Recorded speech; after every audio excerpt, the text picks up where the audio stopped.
Bismillahirrahmanirrahim. Assalamualaikum warahmatullahi wabarakatuh. Halo Ananda yang hebat, Ananda yang solih dan solihah. Bagaimana kabar kalian hari ini? Semoga kalian bersama ayah bunda di rumah dalam keadaan sehat walafiat. Allahumma amin. Bagaimana ya, kita sudah lama banget tidak bertemu. Tidak apa-apa, bertemu di media seperti ini semoga bisa mengobati kita bersama untuk mengobati rasa kangen kita. Tidak apa-apa ya Nanda ya. Nah, tadi Bu Guru sudah mengirimkan Asmaul Husna, sudah dilafalkan apa belum? Yang sudah Bu Guru ucapkan terima kasih, yang belum tolong dilafalkan dulu. Kenapa?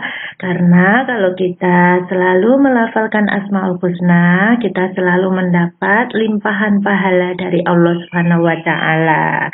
Setelah kalian melafalkan Asmaul Husna, kita tambahi doa belajar yuk. A'udzu billahi minasy syaithanir rajim. Bismillahirrahmanirrahim. Raditu billahi rabba wa bil islami dina wa bi Muhammadin nabiyyan wa rasula.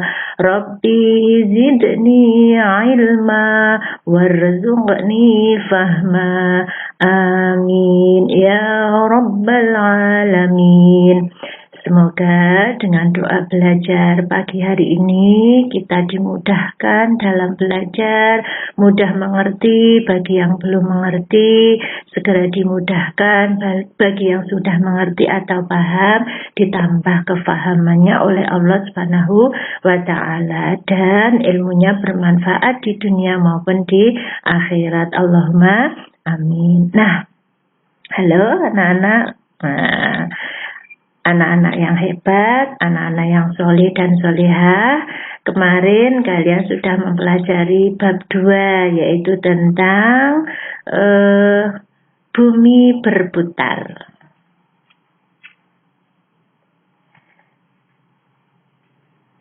Mari kita lihat dulu pelajaran yang kemarin.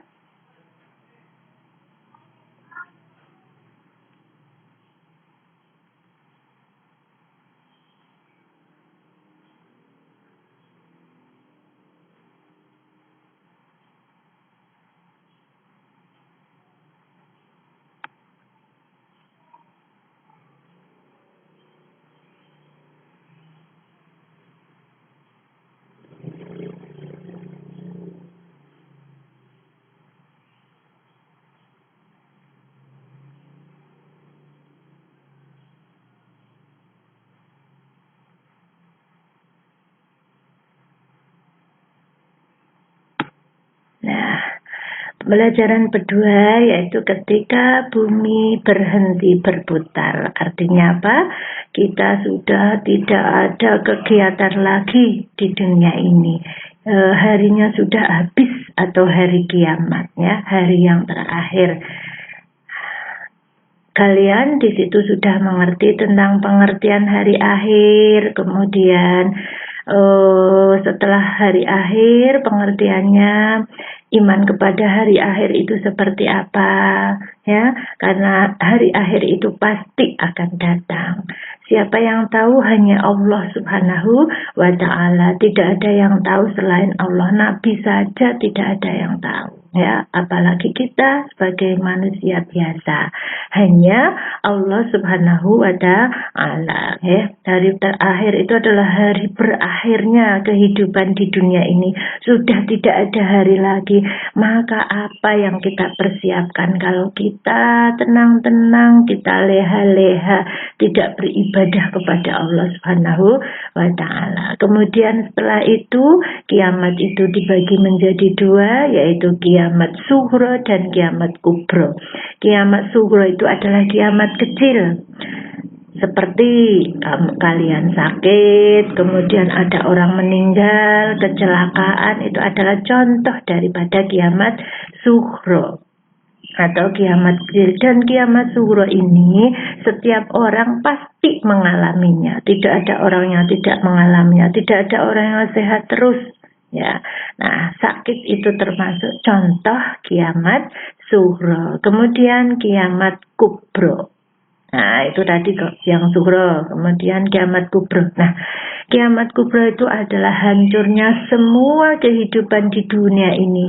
Yang dinamakan adalah kiamat. Itu namanya kiamat kubro atau kiamat besar ya. Oleh karena itu kita sebagai orang Islam harus mempersiapkan tentang datangnya hari kiamat kubro. Kalau kita mengingat-ingat itu, insya Allah kita selalu berbuat baik ya. Arep beler ya nggak jadi, mau durhaka sama orang tua ya tidak jadi, setiap hari mau main-main terus ya tidak jadi, karena kita sudah mengingat tentang kiamat kubro. Kemudian ada nama-nama hari akhir ya. Ada Yaumul Ba'ats. Yaumul Ba'ats itu di mana manusia dibangkitkan dari alam kubur.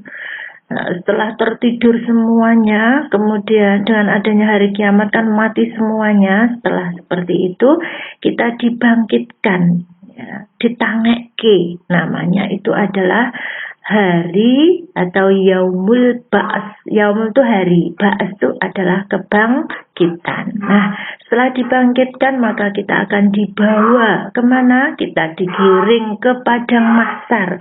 Nah itu namanya Yaumul Mahsyar. Setelah di situ Yaumul Mahsyar kita sudah berkumpul bersama. Ngapain di situ? Kita akan diberi catatan amal kebaikan, catatan amal keburukan dari Allah Subhanahu wa taala.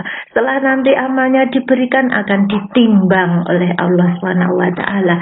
Namanya Yaumul Mizan kalau ditimbang ya. Setelah ditimbang, kok abot yang baik. Nah, maka akan diberi balasan, namanya Yaumul Jaza. Kalau sudah ditimbang berat yang baik, maka akan masuk kemana? Masuk ke surga. Itu namanya Yaumul Jaza atau mendapat balasan dari Allah SWT. Kalau amal buruknya yang banyak, maka akan mendapatkan balasan Yaumul Jaza. Balasannya yaitu di neraka. Na'udzubillahi min dzalik. Nah, setelah yaumul tadi banyak ya, ada yaumul hisab, yaumul jaza, yaumul mahsyar, yaumul ba'atsnya. Kalian sudah membacanya di situ. Nah, itu yaumul mizan. Yaumul mizan adalah hari penimbangan amal. Yaumul jaza adalah hari pembalasan tadi ya. Kemudian ada tanda-tanda hari akhir.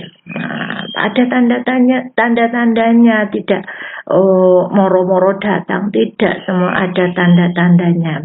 Tanda-tanda hari akhir, ilmu yang diangkat dengan cara ulama meninggal. Sekarang sudah banyak ulama yang meninggal, ulama besar meninggal. Itu berarti kita sudah termasuk tanda-tanda orang akhir, tanda-tanda hari akhir. Kemudian minum-minuman keras sudah merajalela, banyak perempuan dibanding laki-laki. Contohnya mungkin di kelas itu sudah banyak laki-lakinya ya. Banyak perempuannya dibanding laki-lakinya. Itu termasuk salah satu contoh datangnya hari akhir. Kemudian perempuan yang sering berdandan sebagai laki-laki, nggak pernah pakai rok, pakainya celana terus, kemudian rambutnya pendek. Nah itu salah satu contoh tanda-tanda datangnya hari kiamat ya. Betul apa tidak di lapangan? Nah, betul ya. Setelah itu kemudian, nah itu sudah evaluasi ya, evaluasi dari pembelajaran tadi. Nah, untuk hari ini kalian membaca lagi bab 2, yaitu tentang bumi berputar atau hari kiamat lah ibaratnya, bumi berhenti berputar ya. Karena apa? Karena hari ini Bu Guru mau kasih ulangan ya, ulangan pembelajaran bab 2. Paham ya? Nah, dibaca dulu. Bu Guru tidak ingin kalian langsung menjawab soal tanpa membaca. Ya. Membaca itu adalah salah satu membuat pikiran kita makin hari makin terasah, sehingga untuk hafalan pun harus membaca, tidak boleh tidak membaca karena kunci utama orang sukses pun adalah membaca. Begitu ya anak-anak. Di akhir pembelajaran ini Bu Guru pesan, 1, jangan lupa sholat 5 waktu, sholat duha ditingkatkan agar kita selamat dunia akhirat ya. Kemudian yang kedua, selalu patuh pada ayah bunda. Kalau ada apa-apa ayah bunda menyuruh sesuatu yang baik harus diikuti, karena kita tidak boleh menjadi anak yang durhaka. Setelah itu selalu jaga kesehatan. Kalau pergi kemana-mana pakai masker, cuci tangan agar kita selalu terhindar dari penyakit yang tidak tahu kapan akan terjadi. Sehingga kalau kita sudah menjaga, insya Allah kita terhindar dari penyakit itu. Allahumma amin. Kalau sudah semuanya Bu Guru sampaikan, mari ke pembelajaran hari ini kita akhiri dengan membaca hamdalah bersama-sama. Alhamdulillahirabbil alamin. Wassalamualaikum warahmatullahi wabarakatuh.